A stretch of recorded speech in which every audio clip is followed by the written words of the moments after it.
Yo, hello guys and welcome back again to a brand new video. In today's tutorial guys, I will be showing you how to group your products in one category or one group. So first of all guys, I will need you to go to your WooCommerce website. So first of all, I will need you to go to your wordpress.com/wp-admin and then go to plugins, add a new, and from there guys, I will need you to actually download the WooCommerce plugin from there. So let's go to here, click on here WooCommerce, search for it, and just simply install it through this section.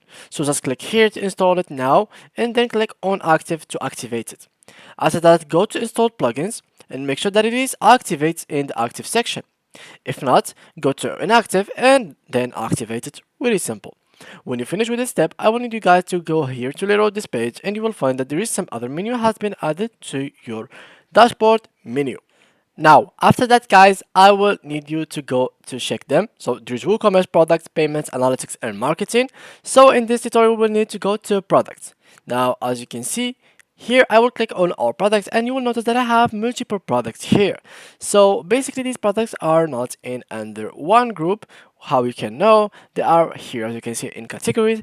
The one is on the snacks group and the other is on food group. So how can I actually merge them? So let's go to one of our products, which is for example Pringles 2, and I will go and edit it. After that, I will go down below and here in the product categories, I will click on here, remove it and add it to food.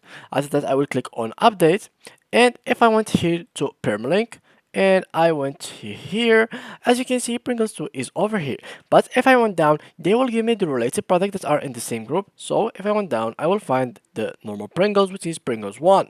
So yeah, guys, that's basically it's how to actually make group of products in one group. So yeah, once more, you just have to go to your products and add them to the same category. As you can see here, they are both now in the same category. If I change that, there will be no longer related products and they will be no longer in the same group. So guys, thank you for watching and see you guys in the next tutorial.